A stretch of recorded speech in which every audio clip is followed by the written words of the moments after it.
person can, you know, recuse themselves also if they feel like that it's not above reproach, so to speak. So I think it's right to have high standards for board members. And I don't know enough about it to say, yes, that's definitely a conflict of interest, but I see enough red flags that I would be pretty worried about that. Okay, thank you, Brent. I'm going to now go to... It's Arden. Oh, Arden, yes, please. You don't know me, I'm Arden. Be inferred that... Pull his mic up a little bit so we can hear you. Or just, yeah, just take it out. Be inferred that the board elected Marilyn, the people of Timberon elected Marilyn. I'm sorry, the people of Timberon elected Marilyn. Thank you, Arden. He's here to keep us straight. Because he's been around for a while. He knows a lot more than I think any of us do about this situation. Oh, I'm thinking only. I'm not saying it's true. There's a question that I'm not going to ask because I don't really feel that the candidates at this time would have an answer on how better to utilize department funds because they aren't serving and they don't have that information to answer that question. So I'm going to go on to this one. In your opinion, what are the department's 3 main issues and what are you willing to do to see that they are addressed? Mike, it's to you.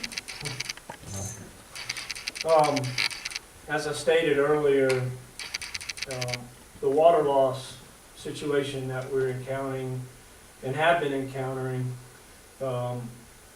is very critical, and so it would be number 1 on the list. And I can't emphasize this enough that any further grants that we get need to either have a total package answer to the distribution system, or if the finances will not allow us to come up with the 10% inadequate amount, that we break it into perhaps 4 zones.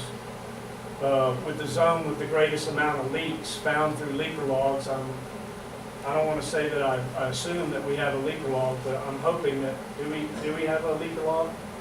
Arden indicated no, we do not have a leaker log. So if we could establish the place in Timberon in a zone through WaterCAD drawings and establish that we have preferential treatment, that we can triage 4 zones, and the number 1 zone that has the greatest amount of leak potential, if we could put a package forward to the authorities to get a grant for that, that would be very, very necessary to be done. After that, I see our financial condition having been improved due to 3 rate increases. I have a little rub about, you know, how some of these rate increases came about, and the regulations that to prevent forward protests went into effect. I do have some consternation about how that happened. We're a water and sanitation district and not a small public utility, and so that changes the groundwork as to how many people you can canvass to do a protest. You have a much higher standing going before the PRC with a water and sanitation rule. It's Rule 810. We passed these increases with Rule 770, which is a public utilities law, and which we are not a small public water utility. But at any rate, so the financial situation is very much improved over 10 years ago. However, if you were to chart the liabilities as well as the growth in water metering, the liabilities are well exceeding our growth in water metering. We're currently a little over $700,000 in liabilities for the district, which in some respects, you know, back home there's people in Louisiana who've got mortgages that are larger than that. But when you look at where we were at in 2011, we only had about $250,000 in liability. So my concern is with the funds that we're receiving through these rate increases, I think much of them are better served by starting a plan to start putting some of this money aside so we can fund this very much needed water project to replace the water distribution pipes. I do have some plans in order and how to do this, but the third area that I like to see addressed is in the area of regulatory compliance. Both on the water side with water quality, there seems to be several enforcement actions that Timberon has been notified by the New Mexico Environmental Department, the Water Bureau, as well as individual water violations. These are basically centering around not catching the required annual samples on time, not producing a consumer confidence report on time. The consumer confidence report is a very important report that's required each year, and it's a test of numerous contaminants that can be in your water, and that report is required to be posted and completed by a certain date. We have not been diligent in complying with that. In addition to that, there's group violations of samples that haven't been taken, which is the disinfectant breakdown products of chlorine, haloacetic acid, trihalomethane. Those also haven't been caught on a timely basis and have triggered enforcement action. The last thing in regard to sampling is individual sampling requirements for total fecal coliforms that are scheduled to be caught. Those have not been caught timely. And the things I'm speaking of are over the past 3 years. I have the information if you'd like it. And then finally, with loss control and auditing, the district has had several lawsuits in the past.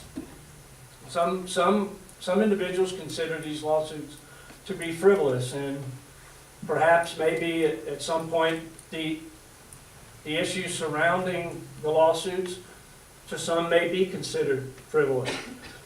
But we need to close the loop on gaps that get us sued. In regards to IPRA, we have some pending violations there. Open Meetings Act, we have some pending violations there. And my concern is not to punish the TWSD. I want to make them aware of the things that we need to do to be in compliance so we don't get sued. It's not a good idea to tell a man who wants an inspection request, according to the Act of Public Records here in New Mexico, and you deny him. You tell him you can't have it. So that's what the $160,000 lawsuit was for. I mean, the judge didn't think it was frivolous, and the state of New Mexico Attorney General's office doesn't think it's frivolous. It's serious. When any one of us residents wants to have access to documents, there's a policy for it, and there's a procedure, and they have to follow that. So I have concerns about loss control. I'd like us to close the loop on some of these things so we quit getting sued. And finally, with audits and compliance with audits. We're currently in 2016 audit is the last audit that we received. There were numerous repeat violations. We're out of 72 local government bodies in the state of New Mexico. The Timberon Water and Sanitation District is #1 in findings of 4 or greater out of 72 local government agencies. And that's not acceptable. We had a board member and a member of management state in December of 2016 when this audit came out that there were no new findings. That is not correct. There was 5 new findings and several reoccurring findings going all the way back 10 years to 2007 that has not yet been resolved. These are serious matters, and when you're late on an audit like we were, the auditor found us to be late, that can impact your ability to receive grants. So please forgive me, I'm not trying to bash TWSD. I'm trying to present some facts and some clarity that you guys may not be aware of. And we need to do as best as we can to have as clean of an operation as we can. Transparent, honest. In meetings, we need to tell everybody, put everything on the table so everybody knows.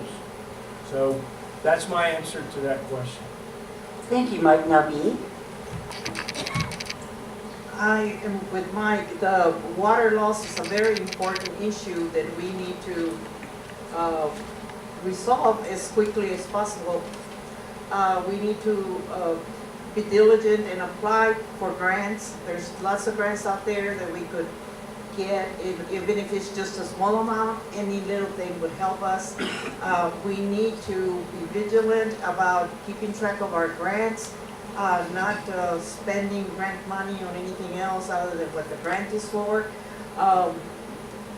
We need to train our employees so that we don't get sued. Those are little things that can be done and avoid all these lawsuits that we're getting where we're spending so much money that we're over budget. The audit states there, in most cases, in the past couple of years, we have been over budget. Also, we need to be vigilant about how we spend the money. This year, or 2017, in my opinion, we went out and bought a lot because he had a well. We could have used those $30,000 on something else. Those $30,000 could have been used towards some pipe. So we need to be more vigilant as to how we spend our money, be very careful. We go back to increasing the fees in the water rates, but there's people in our community that cannot afford to pay the high rates. And we need to be vigilant with the money we have. Thank you, B. And Brent? Okay. So again, the question was, in your opinion, what are the department's 3 main issues, and what are you willing to do to see that they are addressed? Right? Yes. So I think three main issues that I'm aware of. One is the need to continue to do system upgrades, because the whole purpose of our water system is to deliver safe drinking water to everybody in Timberon that needs it in quantity that they need it in. The secondary purpose is to provide adequate firefighting water, and we all know how important that is. And the system upgrades is what's going to get us from 80% leak rate down to something less than 10% that's manageable. And I applaud the manager, TWSD, for getting the grants that they've gotten. I think that's great. The roads, I know, are an issue for a lot of people. Here in this part of the country, we've got more than our share of big rocks.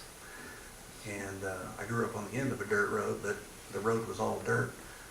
And it was probably easier to maintain than the roads here are, because we have so many, it's so rocky.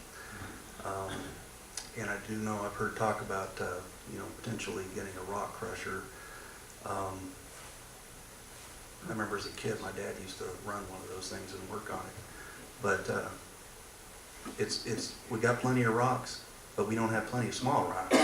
We can make small rocks out of big rocks. We don't have to haul it in. To me, that makes sense. Lay down the right size gravel, and a lot of our roads will be better and easier to maintain. So, the third issue, in my opinion, is collections. Looking at the financials, it looks like that we're collecting less than half of the standby fees. Okay, and I'm sure a lot of people have an issue with the standby fee,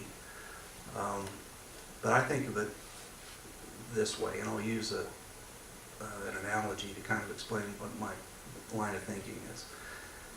In Texas, there was 2 school districts near each other, and over time, one of them started having all these factories, chemical plants, and all kinds of stuff moving in.